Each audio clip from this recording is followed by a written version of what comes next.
लाल की जय। ओम हनुमान जी महाराज की जय। ओम श्री हनुमते नमो नमः।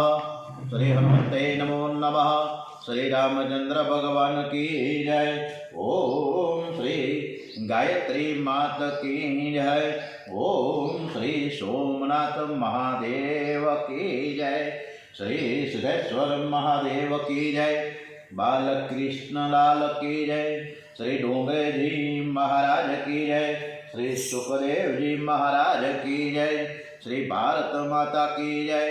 वंदे वेद मातरम। सौनु करो कल्याण। हे दयाळु प्रभु सौनु करो कल्याण। कपिल नारायणनी कथा આજની તારીખ છે 28મી નવેમ્બર। માસી તમારું માઇક્રોફોન બંધ કરજો હર્ષાબેન। આજે 28મી નવેમ્બર શુક્રવાર અને માક્ષર સુદ આઠમ છે, અષ્ટમી તિથિ।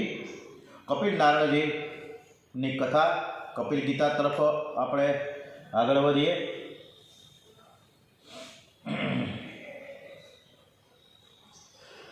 હવે કપિલ ગીતાનો આરંભ થાય છે। ભાગવતમાં ખાસ મહત્વનું એક આ પ્રકરણ છે।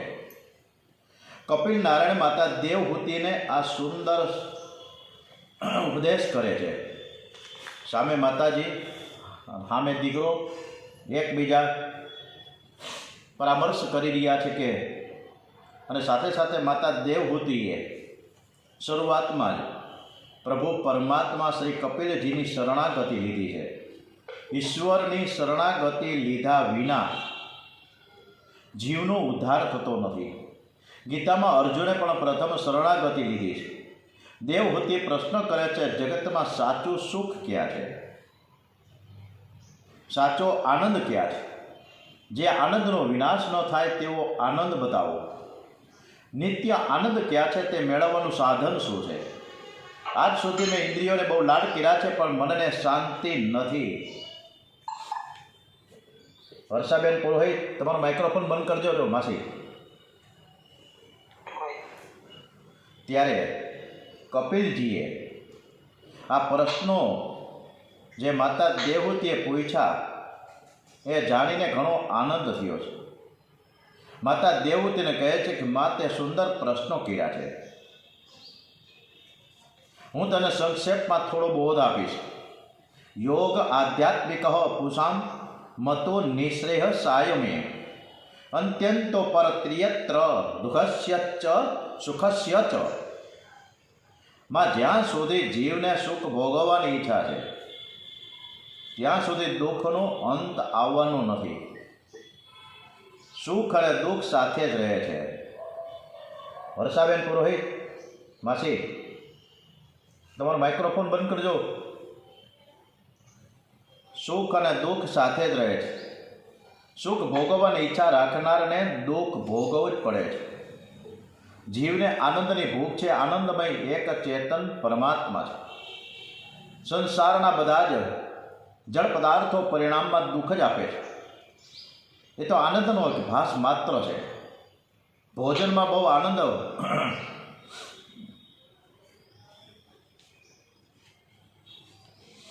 સંસારના બધા જળ પદાર્થો પરિણામમાં દુઃખ જ આપે છે।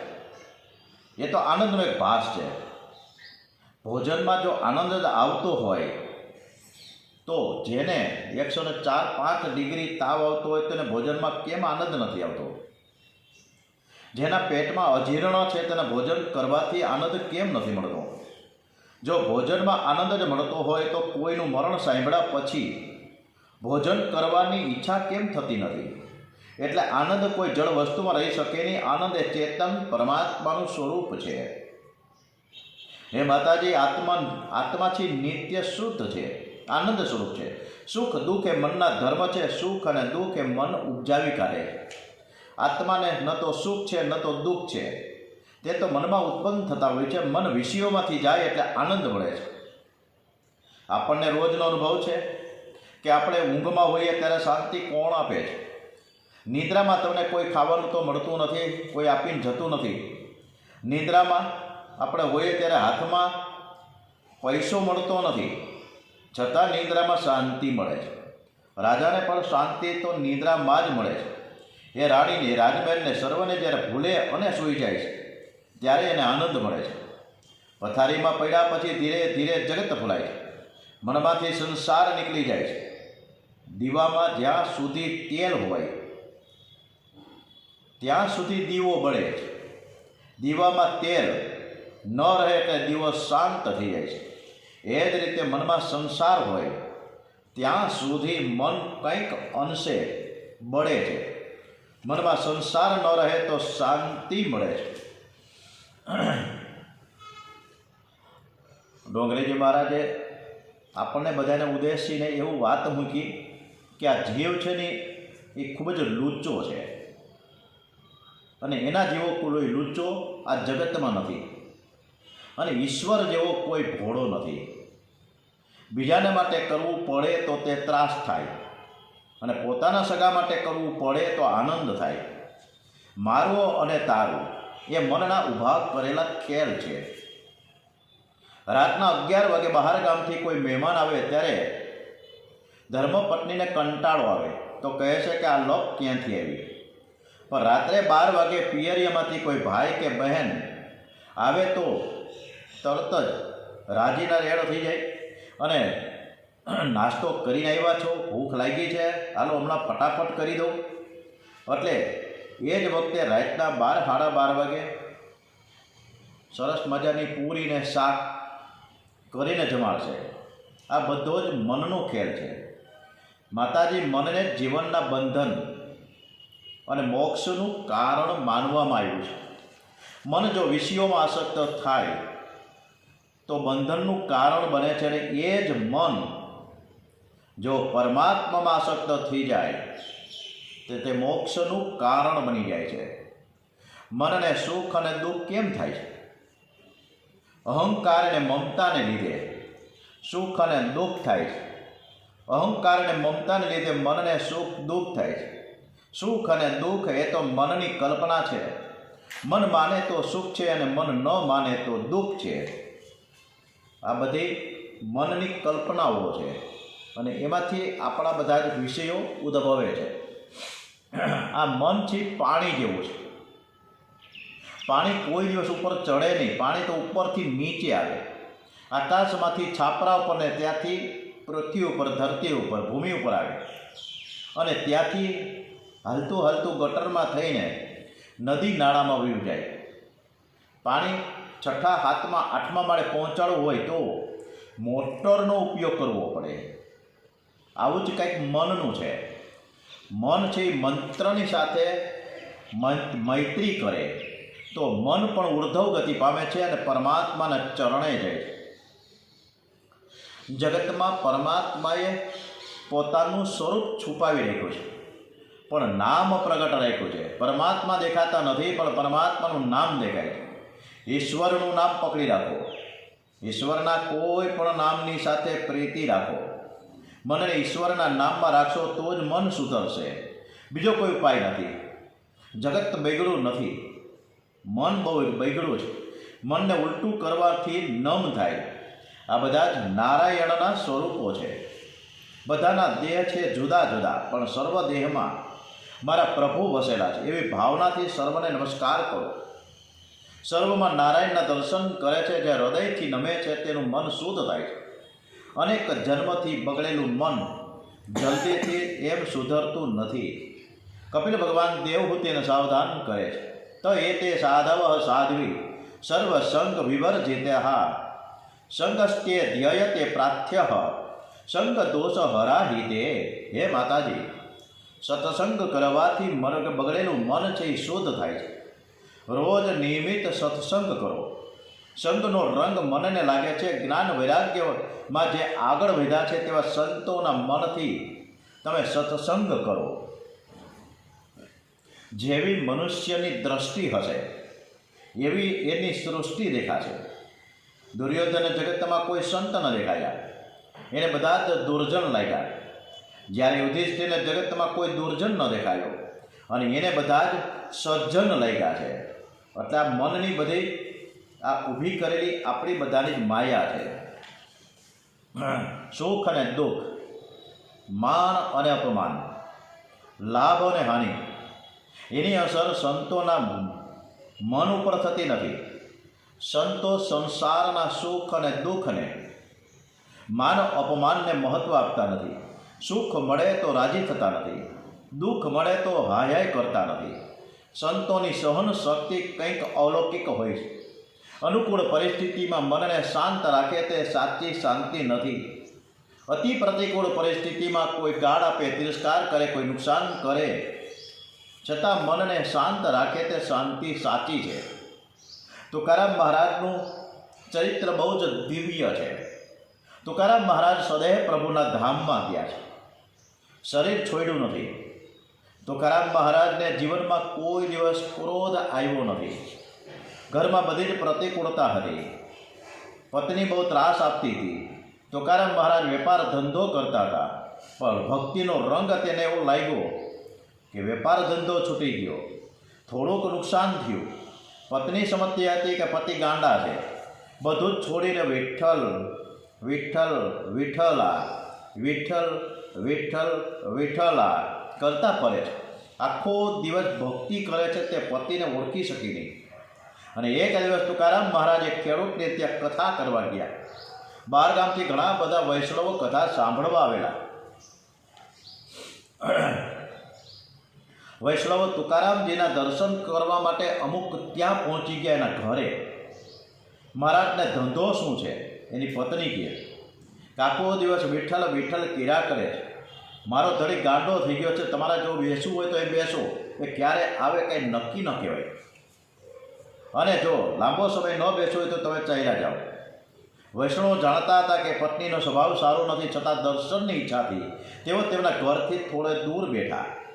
કથા પૂરી થઈ એટલે પેલો ખેડૂત પગે લાગ્યો, મહારાજ આપે બહુ કૃપા કરી છે.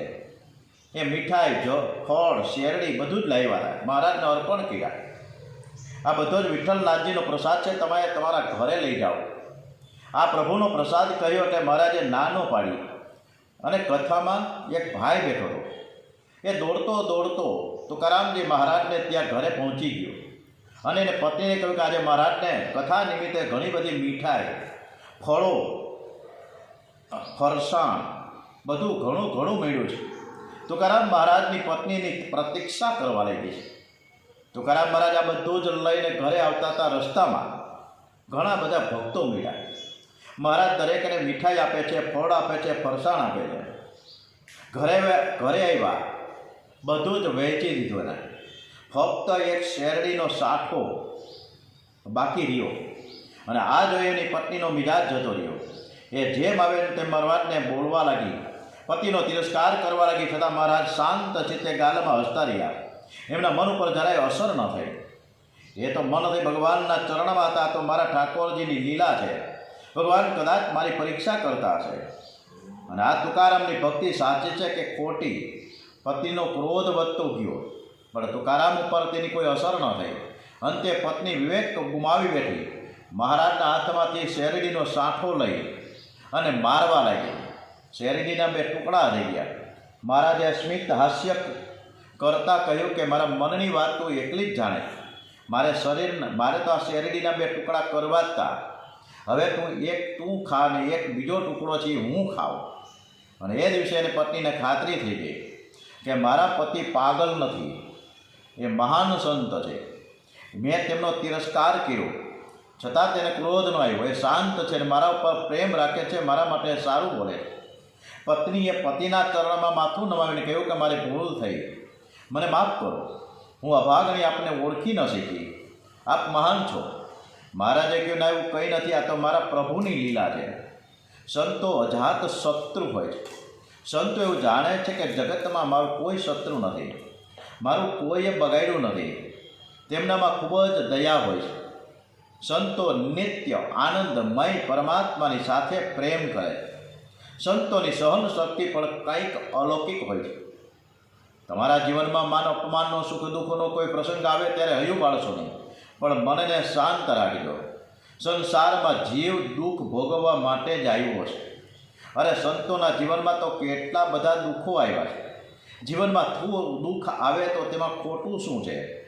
સંતો સમજીને સંસાર સુખનો મનથી ત્યાગ કરે છે.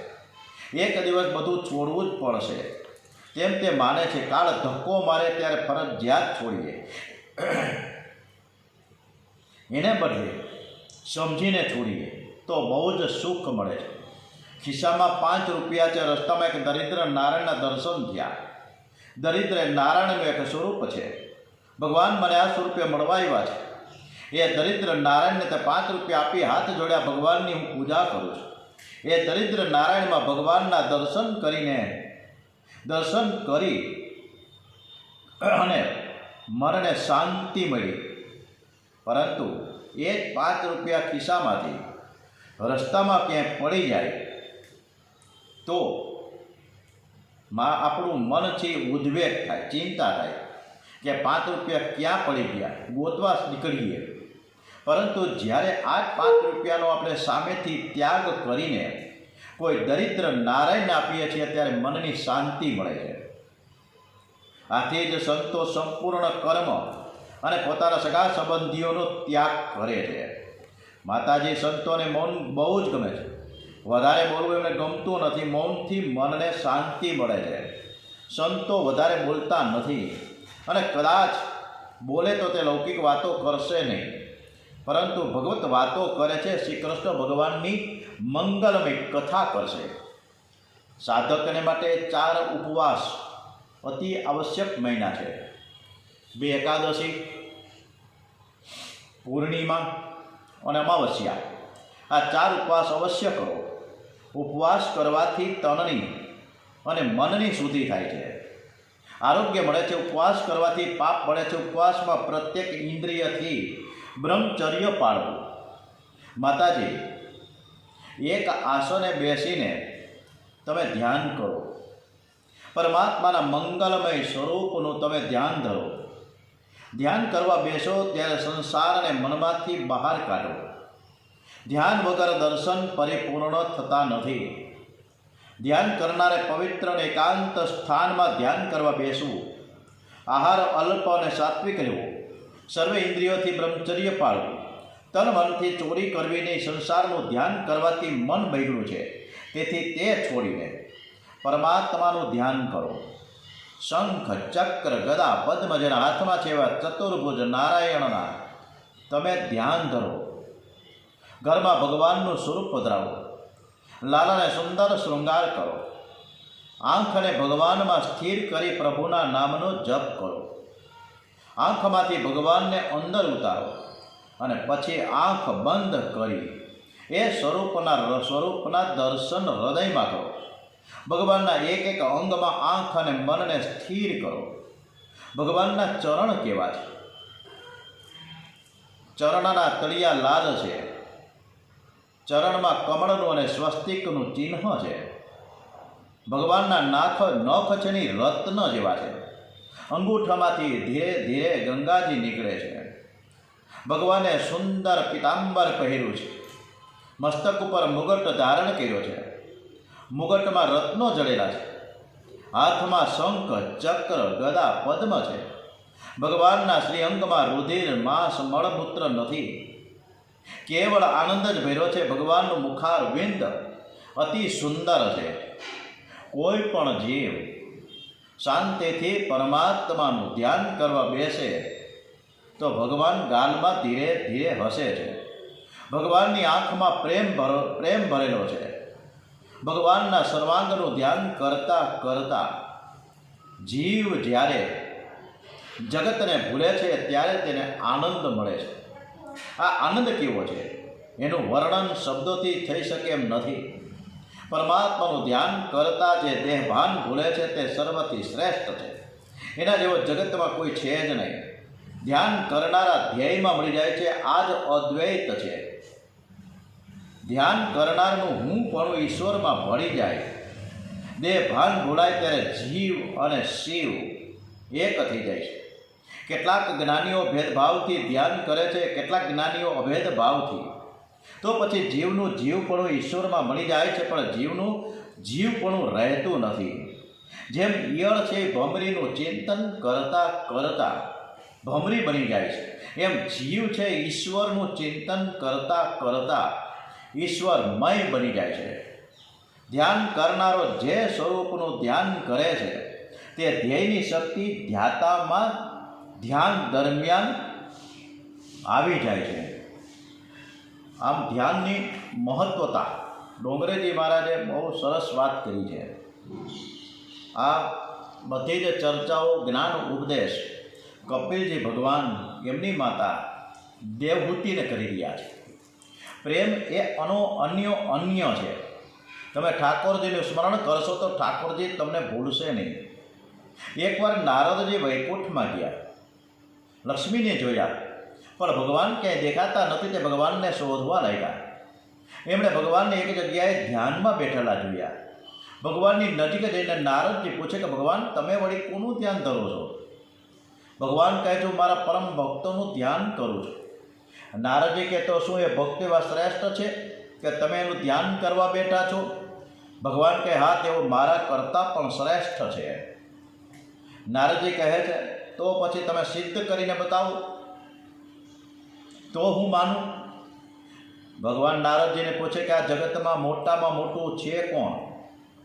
ત્યારે નારદજી કહે બધાથી મોટામાં મોટી પૃથ્વી છે. ભગવાન કહે છે કે પૃથ્વી શેની મોટી? કારણ કે પૃથ્વી તો શેષ નાગ ઉપર ધારણ થયેલી છે. તો નારદજી કે પૃથ્વી મોટી ન કહી શકાય, તો શેષનાગ મોટા છે. ભગવાન કહે શેષનાગ એ ક્યાંથી મોટા કહેવાય? એ તો શિવજીના ગળે લપેટાયેલા છે. તો નારદજી કહે તો પછી શિવજી મોટા ગણાય. ભગવાન કહે શિવજી શાના મોટા ગણાય? રાવણે શિવજી સહિત કૈલાસને ઉઠાવ્યો હતો. નારદજી કહે તો પછી રાવણ મોટો. ભગવાન કહે રાવણ શાનો મોટો? વાલી રાવણને બગલમાં દબાવીને સંધ્યા કરતો. તો નારદજી કહે કે વારે ભગવાન, તમે અટપટા પ્રશ્નો કરીને મને ભૂલામણી બનાવ્યો છે. હવે તો પછી રાવણ કરતાં વાલી જ મોટો ગણાય ને. ભગવાન કહે વાલીને તો રામજીએ માર્યા હતા. ત્યારે નારદજી હસીને કહે છે કે વાહ રે ભગવાન, વળી પાછા તમે કીધું તો પછી બધાથી જ મોટા મારા રામ છે, અને તમે પણ ખરા જ છો. જગતમાં કોઈ જ મોટું નથી. આપ જ સર્વથી શ્રેષ્ઠ અને સર્વથી મોટા છો. ભગવાન કહે છે કે ના, હું પણ શ્રેષ્ઠ નથી, હું પણ મોટો નથી, હું પણ મહાન નથી. મારા કરતાં તો મારા ભક્તો શ્રેષ્ઠ છે. કારણ કે આખું જગત મારા હૈયામાં છે, પણ હું ભક્તોના હૈયામાં છું. ભગવાનના ભક્તો ભગવાનથી પણ વધે છે. રામ સે અધિક રામ કર દાસા, હરિના જન તો મુક્તિ ન માંગે જન્મ જન્મ અવતાર રે. નિત સેવા નિત કીર્તન નિત ઓછવ નિરખવા નિંદ કુમાર રે. ધન્ય વૃંદાવન ધન્ય લીલા ધન્ય એ વ્રજના વાસી રે. અષ્ટમહાસિદ્ધિ આંગળીએ રે ઊભી, અષ્ટમહાસિદ્ધિ આંગળીએ રે ઊભી, મુક્તિ છે એમની દાસી રે. અને જેને ભક્તિનો રંગ લાગ્યો છે એ ભક્તિના આનંદમાં ગળા ડૂબ બની જાય. પણ જેને આનંદ જ મળ્યો નથી એને સારું સારું ખાવાની ઈચ્છા રાખતા હોય ત્યારે શરીર ઘરડું બની જાય, પણ મન તો જુવાન જ રહે છે ને. એટલે મોટી ઉંમરે પણ ઘણી ઈચ્છાઓ પ્રગટ થાય. વૃદ્ધાવસ્થામાં શરીર નિર્બળ બને, ઇન્દ્રિયો કામ કરી શકતી નથી, ત્યારે પણ મન અને બુદ્ધિ તો જુવાન જ રહે છે. વૃદ્ધાવસ્થામાં મમતા છૂટતી નથી અને જુવાનીમાં ભોગવેલા સુખ ભોગોનું વારંવાર ચિંતન કરે છે. ઘડપણમાં ખાધેલું પચતું નથી. જઠરાગ્નિ મંદ થાય છે છતાં ભાતની વાનગીઓ ખાવાની ઈચ્છા થાય છે. ડોસી ડોસાને કંઈક ખાવાની ઈચ્છા થાય તો બાળકનું નામ આગળ ધરીને કહે કે આપણા બાબલાને હમણાં ભજીયા નથી કર્યા. તે મને એકવાર કહેતો હતો કે ભજીયા તો બનાવો, સરસ મજાની મેથી આવે છે, તો મેથીના ભજીયા ખાવાની ઈચ્છા મને નહીં પણ મારા બાબલાને થઈ છે. ખાવાનું છે પોતે અને છોકરાનું નામ લે. ભાગવતમાં કફ લખ્યું છે કે કફ વધી જાય, બહુ ઉધરસ આવી જાય, ત્યારે ઘરના લોકોને પણ બહુ ત્રાસ થાય. તમને ખાધેલું પચતું નથી તો પછી શું કામ ખાઉં છું? પરંતુ મન એવું નફટ છે કે ઘરના લોકો સંભળાવે પરંતુ વૈરાગ્ય જાય નહીં. વૃદ્ધાવસ્થામાં હાથમાં પૈસો ન હોય તો માનવીની દશા કૂતરા કરતાં પણ ભૂંડી થાય છે. તો પૈસા માટે પાપ કરે છે, ક્રોધ કરે છે, હિંસા પણ કરે છે. અતિ પાપી હોય તેને વૃદ્ધાવસ્થામાં યમદૂત દેખાય છે, ત્યારે તે ગભરાઈ જાય છે. અત્રેવ નરક સ્વર્ગ ઇતિ માતઃ પ્રત્યક્ષતે યા યાતના વય નારકસ્યતા યહ પ્યુપલક્ષિતા. નરકની નિશાનીઓ ઘણી બધી ડોંગરેજી મહારાજે બતાવી છે. ભયંકર યમદૂતો દેખાય, પથારીમાં લઘુશંકા દીર્ઘશંકા થાય, બહુ તરફડે. અનેકવાર આવું થતાં છોકરાઓ પણ સમજી જાય કે હવે ડોસો કાંઈ વધારે જીવશે નહીં. વ્યવહારે બધાને ખબર આપે છે, મરણ પથારી આગળ બધા સ્વાર્થના સગા ભેગા થાય છે. બહાર ગામ દીકરા દીકરીઓ રહેતા હોય દોડી આવે, એમને એમના પૈસાની પડી છે, જ્યારે બસ ડોસો રડ્યા કરે છે. બધા જ ઘેરીને બેઠા છે, પણ કોઈને વિચાર નથી આવતો કે આ જીવ ભગવાનને ભૂલ્યો છે. પ્રેમથી હરે કૃષ્ણ કૃષ્ણ કૃષ્ણ હરે હરે એવું કરીને કોઈ ધૂન ભજન કીર્તન મારા માટે પણ કરતા નથી. કોઈ 15મો અધ્યાય પણ ગીતાજીનો કરતા નથી. અને મારે આજુબાજુ ગોઠવાઈ ગયા કે હું ક્યારે બધાને ખજાનો બતાવું. આ સ્થિતિ લગભગ દરેકની છે. એટલે રમતા રમતા લાકડી ક્યારે આવી જાય ખબર નથી પડતી. પરમાત્માની લીલા છે. માના શરીરમાં જે નાડીમાં અનરસ વહેતો હોય એ નાડીની સાથે બીજી નાડી જોડી આપે છે. એનો સંબંધ ડૂંટીની સાથે કરી આપવામાં આવે છે. ડૂંટીની પાછળ વાલપુર જઠરાગ્નિ છે. અનરસ ધીરે ધીરે ધીરે ધીરે ટપકે છે. 6 મહિનાનો ગર્ભ થયો કે આ જીવ માના વિષ્ઠામાં અને મળમૂત્રમાં આળોટે છે. ગર્ભવાસે નરકવાસે અતિ દુર્ગંધમાં રહે છે, તરફડે છે. માતા ગર્ભાવસ્થા દરમિયાન તીખા, તમતમતા, ખાટા, ખારા, ઊંડા, ઠંડા આવા બધા જ જો પદાર્થો ખાય, સામગ્રી ખાય તો તેના સઘળા અંગોમાં વેદના થાય. 7મે મહિને જીવાત્માને પૂર્વજન્મનું ભાન થાય. એ ગર્ભમાં પરમાત્માને મનાવે છે અને ગર્ભમાં જ પરમાત્માની સ્તુતિ કરે છે કે હવે મારાથી સહન થતું નથી પ્રભુ, આ જગ્યા બહુ જ સાંકળી છે, બહુ દુર્ગંધ આવે છે, મને તમે બહાર કાઢો. આ જીવ ગર્ભમાં અનેક પ્રકારની પ્રતિજ્ઞાઓ કરે છે કે હું પાપ નહીં કરું, હવે હું તમારી ભક્તિ કરીશ. 280 દિવસ માના પેટમાં રહેવું પડે છે. પ્રસવ વખતે તે ઘણી પીડા સહન કરે છે. વાયુ દ્વારા જીવ બહાર ધકેલાય છે. જ્યારે બહાર આવે છે ને ત્યારે બહુ તરફડે છે. માને જે દુઃખ થાય એના કરતાં અનેક ગણું દુઃખ એ જીવાત્માને થાય છે. અતિ દુઃખમાં એ ગર્ભનું જ્ઞાન ભૂલી જાય છે. જન્મ રાજાના ઘેર થાય કે રંકના ઘેર થાય, જન્મ એ દુઃખનું કારણ છે. જન્મ દુઃખમ, જરા દુઃખમ, જાયા દુઃખમ, પુનઃ પુનઃ, અંતકાળે મહાદુઃખમ. આ જીવ દુઃખ ભોગવવા માટે જ જન્મ ધારણ કરે છે. આ જીવ પરમાત્માની સાથે પ્રેમ ન કરે ત્યાં સુધી દુઃખનો અંત આવતો નથી. પ્રેમ તો દરેક જીવ માત્ર કરે છે, પણ તે પરમાત્માની સાથે પ્રેમ કરતો નથી. બાળપણમાં તે માની સાથે પ્રેમ કરશે, મોટો થાય એટલે પુસ્તકો સાથે પ્રેમ કરશે. અને 4-5 ડિગ્રીઓ મળી જાય, નોકરી ધંધે લાગી જાય ત્યારે પૈસાની સાથે પ્રેમ કરશે. લગ્ન થાય એટલે પત્ની સાથે, અને લગ્ન પછી સંતાનો થાય એટલે બાળકોની સાથે પ્રેમ કરશે, પણ પરમાત્માની સાથે પ્રેમ કરી શકતો નથી. આમ જીવાત્માને જન્મથી મરણ સુધી મોટા ભાગે દુઃખ અને દુઃખ જ રહે છે. એકવાર આ જીવ પ્રભુની ગોદમાં ગયો, પ્રભુને દયા આવી, કૃપા કરીને એને માનવ બનાવ્યો, એને એવી શક્તિ આપી, એવી શાંતિ આપી, એવી બુદ્ધિ આપી કે માનવ શક્તિનો બુદ્ધિનો સદુપયોગ કરે. સતત ભક્તિ કરવાની એક ટેવ પડે તો તે કામ ઉપર વિજય મેળવી શકશે. તો તે કાળ ઉપર વિજય મેળવે. કામ અને કાળ બધાની પાછળ પડ્યો છે. જીવને જરાય શાંતિ નથી. પરમાત્માએ કામ અને કાળ ઉપર વિજય મેળવવા માટે, મરણને સુધારવા માટે આ જીવને માનવ બનાવ્યો. પણ તે માનવ બન્યા પછી કુસંગ અને કુકેળવણીથી એવો બગડે છે કે ભગવાનને જ માનતો નથી. જે પરમાત્માને માનતો નથી તે જન્મ મરણના ત્રાસમાંથી છૂટતો નથી. એ વારંવાર જન્મ લે છે, એને સંસારમાં રખડવું પડે છે, એ ઘટમાળ ચાલુ જ રહે છે. ત્યારે ભગવાન કહે છે કે હે માનવ, તું વિશ્વાસ કરી દે. એ આપણે ગીત મૂકીશું, સરસ મજાનું છે. કપિલ નારાયણ ત્યાંથી ગંગા સાગર સંગમ તીર્થમાં જાય છે, જ્યાં ગંગાજીને સમુદ્રનો સંગમ થયો છે. ગંગા સાગરે સંગમ તીર્થમાં ગંગાના કિનારે કપિલ નારાયણ બિરાજમાન છે. એમના ઋષિઓને સાંખ્ય યોગનો ઉપદેશ કર્યો છે. આ બાજુ માતા દેવતી સરસ્વતી ગંગામાંથી કાળ સ્નાન કરે છે. આદિનારાયણ પરમાત્માનું તું પ્રેમથી ધ્યાન કરે છે. ધ્યાન કરતા કરતા હૃદય પીગળે છે, તન્મયતા થઈ, આનંદ થાય છે.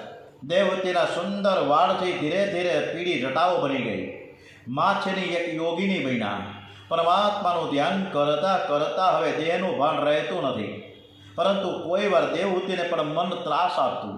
એ મનને બહુ જ સમજાવે છે, છતાં મન માનતું નથી. એવા સમયે દેવહૂતિ માતા પરમાત્માના શરણે જાય છે. હું મારા મનને સાચવી શકતી નથી પ્રભુ, મારું મન પાપ કરે છે, હે નાથ તમે કૃપા કરો. મન જ્યારે પાપ કરે, ખરાબ વિચાર કરે, ત્યારે પ્રેમથી પ્રભુના નામનું કીર્તન કરો.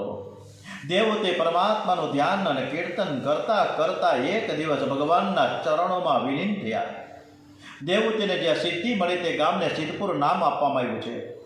કપિલ મહામુનિએ માતા દેવહૂતિનો ઉદ્ધાર કર્યો અને તેથી મહાપુરુષો તેને માતૃ ગયા પણ કહે છે.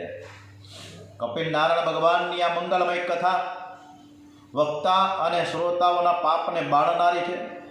એ ભક્તિને પ્રદાન કરનારી કથા છે. જે વક્તા આ કથા બહુ જ પ્રેમથી ભાવપૂર્વક વર્ણન કરે, જે શ્રોતાજનો સાવધાન થઈને આ કથા સાંભળે, તેનું મનન કરે, તે વક્તા શ્રોતાઓને ભગવાન શ્રી કૃષ્ણના ચરણમાં અનન્ય ભક્તિ પ્રાપ્ત થાય છે. ઇતિ તૃતીય સ્કંદ સમાપ્તમ. શ્રીમન્નારાયણ નારાયણ નારાયણ શ્રીમન્નારાયણ નારાયણ નારાયણ ભજમન નારાયણ નારાયણ નારાયણ ભજમન નારાયણ નારાયણ નારાયણ. બોલીએ શ્રી વૃંદાવન બિહારી લાલ કી જય. ઓમ શ્રી કૃષ્ણ કનૈયા લાલ કી જય. શ્રી ડોંગરેજી મહારાજ કી જય. શ્રી સોમનાથ મહાદેવ કી જય. શ્રી ભારત માતા કી જય. વંદે વેદ માતરમ. ઓમ નમો ભગવતે વાસુદેવાય. ઇતિ તૃતીય સ્કંદ સમાપ્તમ. ઓમ નમઃ પાર્વતી પતે. હર હર મહાદેવ.